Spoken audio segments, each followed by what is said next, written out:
You're listening to the Current Plays Podcast, Season 3, Episode 25, The White Castle. Now please welcome your hosts, Jordan and Thomas. And welcome back, honorable listeners. This week we are talking about The White Castle.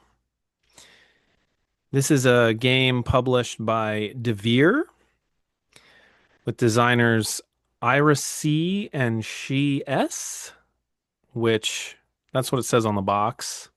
That stands for Israel Sendrero and Sheila Santos. Okay, yeah. Yeah. And artist is Juan Guardiet or Guardier. I'm sorry, about the Spanish pronunciations, but yeah, Better than mine. I'll take it. Yeah. This game is described quite often as a big game in a small box, and that really does come through. It's a Euro game. It's a worker placement game, but what's interesting is it has two very different worker placement mechanics operating side by side. So you do have meeples that are workers that you do put on action spaces, but then they stay there for the entire game. And your more typical worker placement that refreshes every round is a workers as dice worker placement mechanic. So you're gonna roll some dice, and then you use those dice to put on action spaces to take actions, but those actions are either going to be like a reward of resources or something, or taking one of the game's three core actions, which will end up putting your meeples out on the board. It's themed in ancient, feudal Japan, and it's based on Himeji Castle, again in feudal Japan. And the theme is that you're trying to get your clan high in the standings with the I can't remember. I don't think it's Shogun, but I'm trying to I think of recall. Yeah, yeah. what they say in the Daimyo maybe could it's the be. daimyo. Yeah, Yeah, yeah, yeah, probably the yeah. daimyo.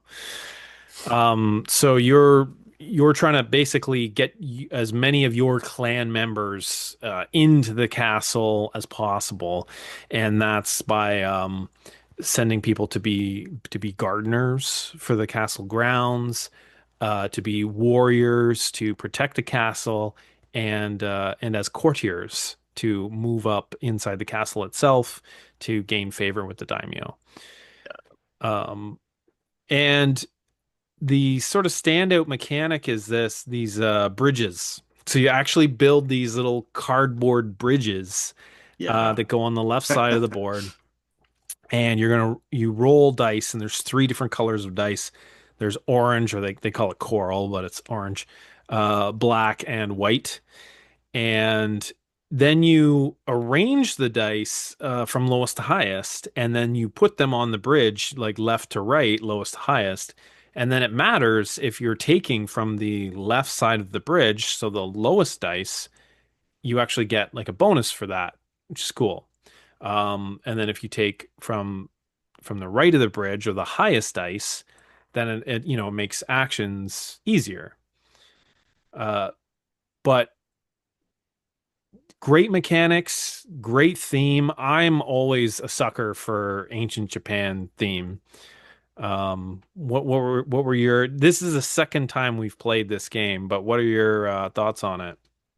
The first time we played this, like I couldn't stop thinking about it afterwards, right? And we talk all the time about how our collections being so large, it's hard to get back to a game. So Yeah. when you were like, "Yeah, we're going to bring this one back," and I was like, "Yes, yes, let's do it," right? And again, I had such a good time. Like it's this one's such a just a such a fun time to play this one. And surprisingly, what I noticed this time, actually, that I didn't realize the time before, is how like I realized how quick it went, but like how quick it went. Because there's only 3 rounds. Yeah. So it's and each time, so each round you get to pick 3 dice off the board. So 9 turns. Yep. 9 turns That's it. and the game is over, right? And I every time I hear that kind of thing, I'm like, oh, don't tell me how many turns there are. I don't, but it's amazing how quickly like each one of those turns needs to do work for you or you're getting behind, right? Yeah. And And and every and single action is super consequential. yeah, yeah, it really is. And yeah, that's so fascinating. I'd really love to see this one too, because everything's so good on it and it plays so well. I'd love for them to like expand on this game and do like I don't want to say big box because that's not what I'm trying to get at, but I'm like, if I could play more of this game as like a bigger thing too, I'd love to see that version, right? Like a you know cousin version that's just larger kind of thing, right? More of this same stuff, but Right. with more turns, maybe more complexities because there's different castles or something. I don't know, right? But it's so good that like after 3 turns, I was like, oh, I want more. And I mean, had we played a little faster, a little less chit chat, we probably could have played an extra round of it. Um, but like, which is nice, which is great because you could play this game. I think our game took like an hour and a half, maybe. An hour and a half, yeah. Yeah, yeah. So And like we have some analysis paralysis we problems do, too, yeah, but yeah. yeah. So we're slow game players, right? But yeah, being able to like play this twice in a 3-hour period, that's pretty fantastic for a game, Yeah. that's got this sort of weight and complexity to it, right? Um, yeah, Yeah. yeah. What is it? A 3.05 out of 5 on Board Game Geek. Yeah, that's So, fair. Yeah, yeah, yeah, yeah. yeah, I think that's about right. Yeah, because and part of that is because you have 9 turns and each of those turns is important, right? If you could be willy-nilly with the turns, I'm sure the complexity rating there might be lower, but because you have such limited turns, you really have to be efficient, like we said, Yeah. and make those turns count. And I think to come back a little bit to the bridges, didn't you say like the you don't have to set up the bridges too, like the physical bridges on the board. Like you could Yeah. just have it and They have there's a art printed on the artwork. board. I would never play this game without the bridges. Not because it would be bad without them, but the bridges add so much. Like it adds like a tactile, Yeah. feel to it, and then it just it's that sort of thing when you like it gives it board presence too, right? Yeah. Because it's fairly like it stretches out nicely on a nice table presence kind of thing, right? But then when you have meeples on a board that are standing up, and then you can have the dice that are sitting on and then just having a bridge on the board too, like it makes the board like pop alive kind of thing, more 3D, right? Yeah. And I like that. Yeah, it's a cool touch. Actually, it's funny because just you saying that, it brings me right back to when we were at Breakout Con and we saw um Tiletum. Tiletum, thank you, on Yeah, the board with the columns and everything, and it was just like, ooh, what is this? Right? You exactly. just Yeah. immediately look want to check it out. So If you didn't know what this was and you saw this on the table with those bridges on there, absolutely. It's going to draw your eye. It's gonna and and not in a like a bad way because there's games out there that have these things that are like, oh, what's that? And then you go and you try and you go, wow, this game is trash. I'm really angry that it sucked me in with these pieces, right? This, it's like, oh, what's that? I'm gonna try it. Oh, this is a really good game. I'm so happy it and sucked me in, well, right? it's like, and it's a small box, like I said, and Yes. the board size, it's a good size. Like everything fits on it well, but I would say it's not the biggest board. Yeah, yeah, Um, yeah. but then you've got these really big wooden meeples that stand up. You've got these bridges. You've got this big like fish. round marker on the other side of the board. Your like player order tokens are like these big Yep. wooden cranes. And then even like there's one track in the game and you get like nice wooden discs for that. And they don't cheap out with the board presence. Yeah, it's great. Yeah. And I think it helps make the game, right? Because the game's good, and then having that extra stuff in it really, it's really nice, right? Hmm. Yeah. Yeah. Hmm. It does make it pop. And then like from a color choice too. Again, they're pretty standard colors. Like you can go red, yellow, green, and blue. Um, but when you get them on the board and the artwork on the board too, like it just and then the dice color too, even like the coral, the orange, Yeah, yeah. right? It's a great yeah, great combination of whoever, yeah, the artist and then the design team that like put the package together did a really good job of doing that, right? Really capturing that feudal Japan sort of ancient what was it, the Great Waves sort of artwork. Yeah. Yeah, yeah. So yeah, yeah. And just so fun to play too. Great time. Yeah. So there's three, like I said, core actions they call them in the game, and one is putting out your gardeners. So where the bridge is, there's a stone garden on the left of the bridge and a plant-based garden on the right side of the bridge. And you set there's three slots, so one under each bridge. And the ones on the left, the stone garden ones, are typically going to be cheap to put your gardeners on, and then you get some kind of resource. And then on the right side of the bridge is you there's typically more expensive to put your gardeners out, but then there's worth more points and the rewards are bigger and can be, can be some of those core actions. Because one thing in this game is finding those core actions. So, Yes. um, everything that goes out on this board is randomized. Like the whole board is randomized. So all the rewards are randomized, all the action spaces are randomized, and the action spaces often change throughout the game. So it being able to do the action that you want can sometimes be a challenge because of just, what randomly comes out. Yeah, yeah, So absolutely. those gardeners, like some of the rewards might be getting one of those core actions.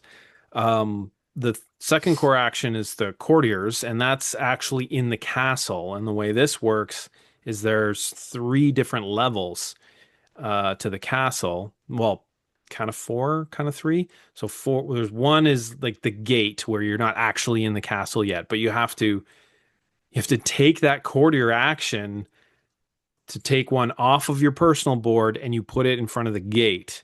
Then when you take the action, then you can start moving up the levels.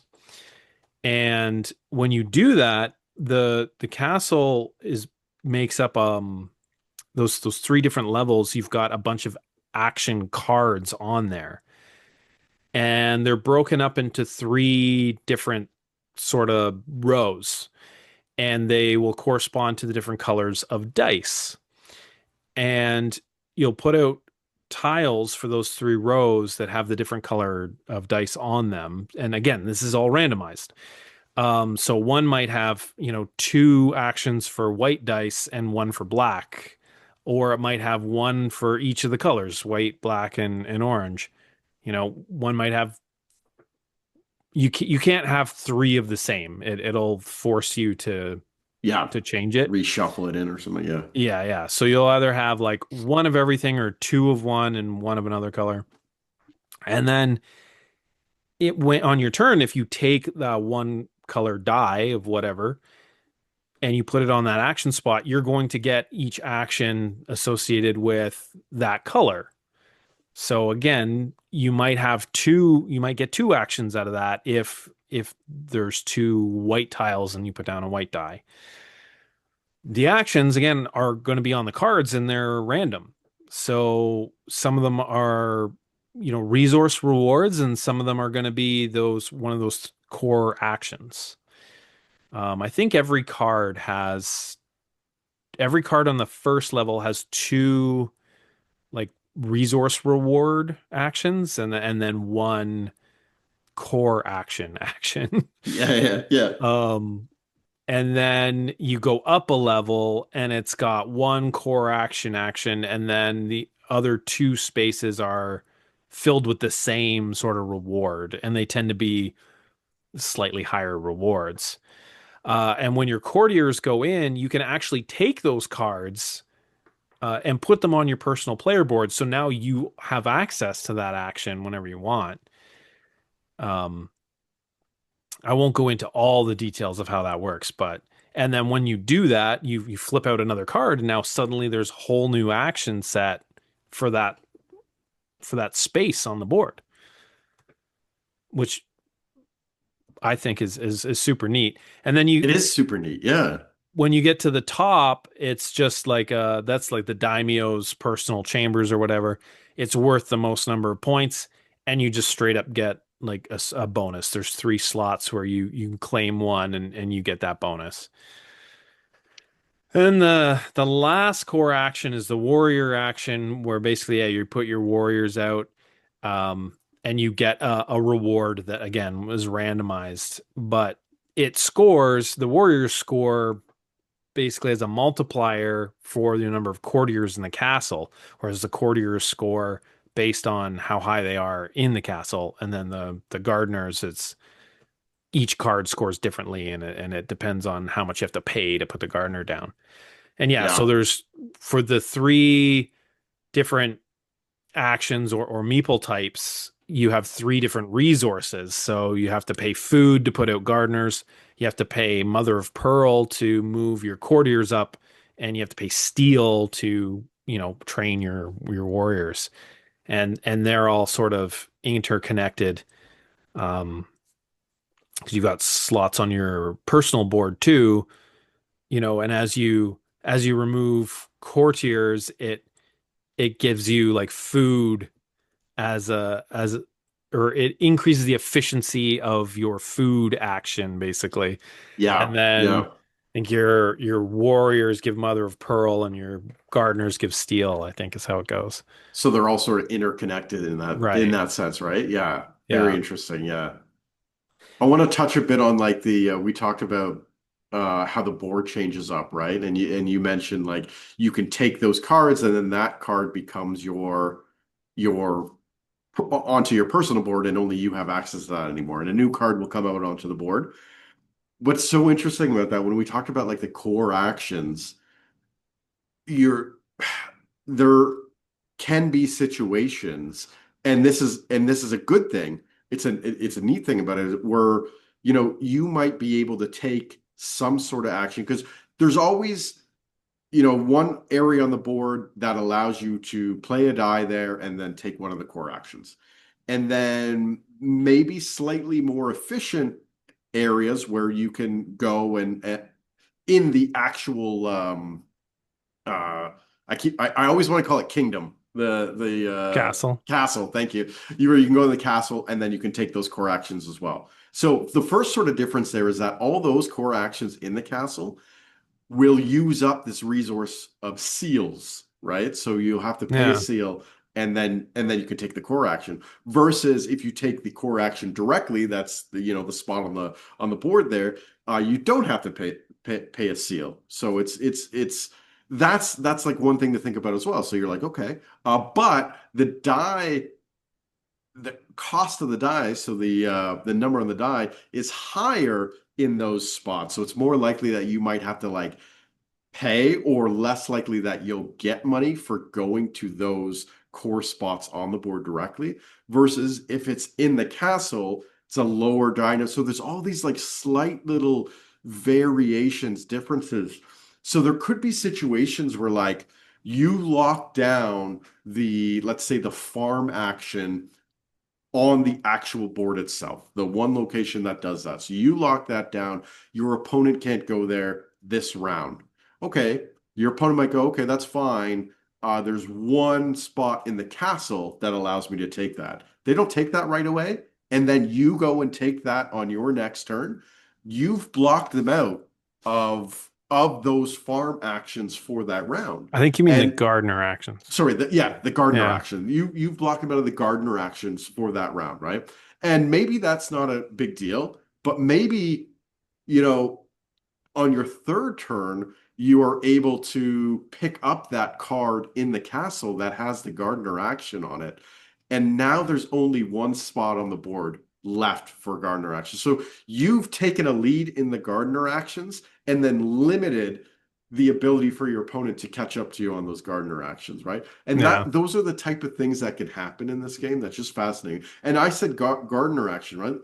Same thing can happen with any of the, three types of meeples on your board, right? So you really got have to, and this is where I think I failed last night, was paying attention to how the board was set up and really taking advantage of the board setup because it's a dynamic board. It's moving pieces that are changing or you can change. Yeah. So being being aware of those changes and taking best advantage of that really I think is key. And I'll give the perfect example. So you were first player.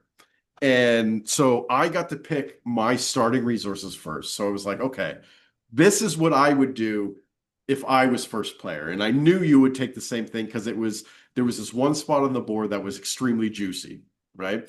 And I was like, all the spots were pretty juicy, but there was this one specifically the black die spot, and a black die rolled pretty Hmm. high. It'd be a good spot, right? So I was like, I'd love to be able to go there first. So I would pick my starting resources in order to go there first, but I know you're going to beat me to it. So I changed what I chose as my starting resources, knowing that you would take that as the first action. And then, of course, you did take that as the first action. That action was so powerful, though. What I should have done early on is been like, I need to take over going first in a round. So I should have fought harder to do that. And I didn't do that till going into the third round, which I Yeah. did overtake you. And then I was first player in the third round. But by then I gave you sort of these two early round, like start round. You started the round on both the first two rounds. And I think you still picked up that card during the first turn anyway. So it's not like that was like there and you were able to take that multiple times before, I could, right? But that me not catching the value of how that board state was and taking that away from you to get that double turn almost, that was detrimental where I mentioned him a few times when we were playing. I feel like I'm just playing catch up. I'm just trying to like match you and Yeah. try and get ahead, right? And I last round I did really well. I scored some decent points for that was my best round of the three rounds, right? But it just wasn't enough. And I ended up losing by like I think four Four four points. points. Yeah. Yeah, but and rightly so. Like you outplayed me in that sense, and I just love how this game is like that. Where like if I was more aware, paying more attention to that, the outcome was 100% my fault for not being able to judge the value of going first in those rounds with the setup that occurred. Because the first time, I remember the first time we played that, going first, I don't remember it being as big of a deal based on the setup of how the board was set up the first time we played this game. But I Hmm. definitely felt it this time around, right? And that Interesting. just goes to show just because of the randomness of these setups, Yeah. that can be a thing, right? Well, the with the gardener actions, you put a gardener out and you get the reward right away. Yeah, But then at the end of at the end of the first and second rounds, you could like those gardeners can get that bonus again if there are dice left on the associated bridge, yeah, which I think is so great, right? it's really Because cool. if it was automatic, like it'd probably be kind of busted, but you can play around it by by your dice selection, but then that puts pressure on your decisions and your opponent's decisions, right? Which is great. Yeah. So, but round one, you kind of want to get at least one gardener out to You try do. and Yeah. take advantage of those repeat bonuses. So I knew I wanted to get a gardener out early because again, our first game, you got the gardener out and then there were no more gardener actions, and I was like, Yes. well, I guess I'm not. And so again, this turn there was yeah, there were very few. I think there's one card with a gardener action on it, and then there's that one base area where you can take it once. Yeah. Yeah. And so yeah, I was kind of trying to play my first couple of rounds to get the gardeners out. But even then, uh, I didn't get the one that I wanted to get out. I just there was just not enough resources to start with. But yeah, I think I got one out in the first round, one out the second round, Yeah. And or so that was so interesting too. two out the Yeah. second round. Yeah, one or two. Because I ended up with three. Yeah, yeah. I don't know. Yeah, I don't know if you put one out the third round or not. No, you didn't. You got two out, and then I was playing catch up each round. I was like, okay, Right. I think I got one out every round, to counteract almost the points that you were getting for those, right? But that was really neat too because like you got your worker out or your gardener out, and then I put one out, and then I got my last, I was second player, so my last die choice, I was able to take the last die on your bridge, so your gardener didn't produce a second time, right? Yeah. And I needed that colored die, so it worked out for me, kind of thing, or at least I could use it. So I went that route, which was great. But then second round came along. You had two out. I only had one. I rolled all the dice, and the bridge that I had my farmer on rolled super high. Yep. The one of the ones that you had it on rolled okay. There was a six in there. Then there was a couple lower ones, and then the third bridge was just trash. Like Yeah. three was the highest, right? So it was like a three, a two, and a one. Like it was complete garbage, right? So it was like that bridge was pretty much protected, because there's no way we're gonna take three dice, three low dice. You could take one per round, but all three low dice it's not gonna happen, right? Yeah. So it was like, yeah, my bridge became a easy target where we both were taking dice off it just because, yeah, everything rolled high in this. We have to take it off this bridge.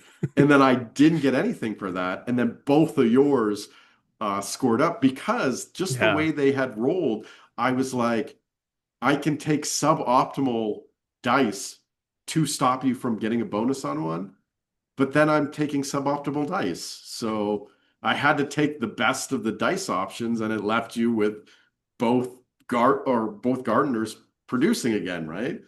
And then going into round three with that was the last time that was going to happen. So it was like, oh, that was painful, right? But Yeah. again, just the way things set up, just the way you had placed gardeners, it really didn't matter how the dice were going to roll because you weren't playing gardeners that turn to take advantage of you know what I mean? So On the third round. Yeah. Yeah. yeah, yeah, wow, yeah, it was quite fun. Yeah, I even getting destroyed like I did. uh, Destroyed. yeah, We were I mean, full pretty neck points. and neck. I Yeah, mean, you kept saying, "Oh, I got to catch up. I got to catch up." And yeah. I'm like, "We're pretty spot on." And I I think it was the last round I got one extra courtier in the castle, which is what clinched it for me. Yeah, yeah. I was trying to prevent it, but there was like no way I could stop. There's not a lot of ways you can stop someone from doing some of the actions, unless you're blocking positions, and like we talked about with some of the secondary actions, blocking those, which I did in the third round. And to the point where like my final turn in that round, I took the last die you wanted. I Yeah. placed it in the spot you wanted to place it in. So like I hampered you quite a bit on that last turn. It just there was other avenues for you to go to get that way, and I couldn't be everywhere at once, right? So And I took dice specifically to leave myself options because yeah, I was like, if I took the dice I wanted, you could have blocked me taking the courtier action. And I'm like, okay, so I'll take this other die of a different color so that, no matter what you took, yeah, I had another option to get that action in. yeah, and it's just there's so many like little aspects to this game that just add up to making it just really fun to play, right? I Yeah. keep saying fun, but that's the biggest thing with this one is just a good tight game to play. That really, like we said at the beginning of the episode, every every round counts, right? Or every turn counts. So like my third round, I was like super focused on how do I maximize my points this round. So first thing I did was place a farmer that ended up scoring 5 points at the end of the game. So I was like, okay, that's a 5 point turn. And then the second turn I played a warrior out that was on the 2 times multiplier based on my courtiers, right? So I was like, okay, so I'm going to get 2 points for that. Plus it's triggering 2 points, like immediate points, and I'm moving up my first player marker trying to get that into another scoring category, right? Mm. So that was, so I was like, okay, that's a 4 point turn with potential for additional points. And then my last turn again was that 4 point plus I hit it into the next sort of bracket, which earned me another 3 points. So that's a 7 point turn, right? So like my last Yeah, round, that's really good. right? Yeah, it was 2 5 or a 5, a 7, and a 4, right? So I ended the game with 34 points.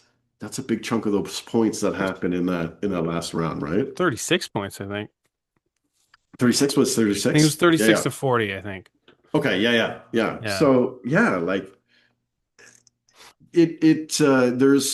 there's ways you could kind of look at the board and try and figure that out. And I was definitely taking advantage of that in the last round, right? Hmm. And maybe I could have done better in the first 2 rounds to really pay attention to that. And I found, especially in the first round, I was mimicking a lot of your moves.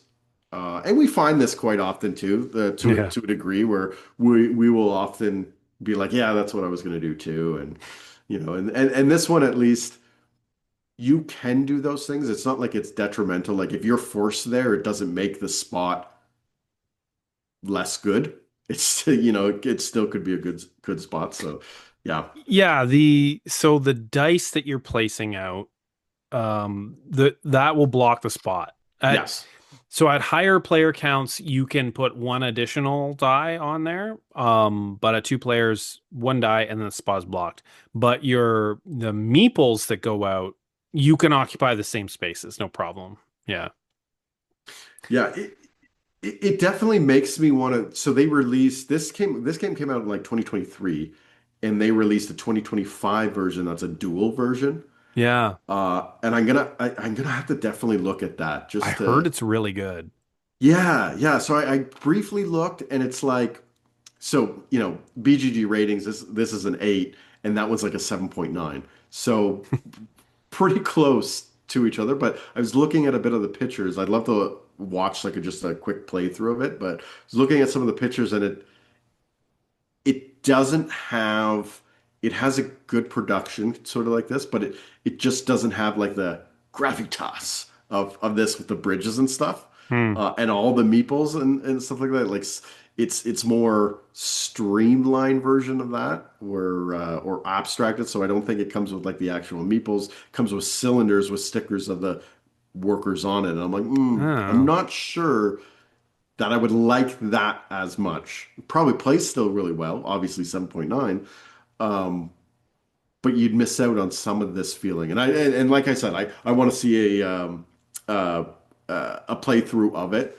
I'll determine whether I add it to my wish list or not, just as a yeah, it's just a good game. Yeah, Yeah. a great theme too. Yep. Yep. And there's a lot we haven't even talked about.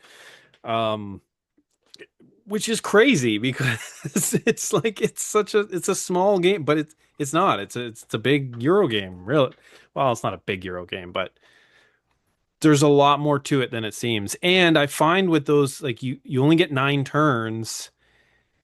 You really can't do everything you want to do. So you end the game and you're like, you kind of feel like you want to play it again. You know what I mean? I Yeah, don't know if that's a good thing 100%. or a bad thing. Like some people might feel like you feel left unsatisfied at the end of the game, but I feel like no, I want you to feel consume like more. you want to Yeah, do more. Yeah, exactly. Let's redo the board and go again and see what we can get out exactly. of Yeah. this, you know? Yeah. Yeah. In the past too, like I've raged a little bit about dice and how dice get used in games, and I Yeah. don't like randomness of dice. I'm gonna sneeze, but I'm gonna try and hold it off. Um, but this game does a good job. It really reminds me of like how impressed I was with like the way dice are used in Tileton, the way dice are used in Yes. this game. Yeah. I love clever dice mechanics like that, where the randomness doesn't, like I said, I rolled poorly on my rolls during the second round. Did not feel bad about it at all. It was just like, hey, you just have to figure out how to make use of this now, Yeah. right? It's not the game's broken now. We're dead, right? So, yeah. Yeah. Yeah. Yeah. High recommend because of the small box. It's not that expensive. I don't remember what I paid for it because this 3 years ago now, but Yeah. um, maybe not quite that long. But he says 2023. I think I got it when it came out. So, but yeah, really good. High recommend. And that wraps up another episode of the Current Plays podcast. Check us out next week on YouTube or your favorite podcast provider. But until then, good gaming and good night. Good night, folks.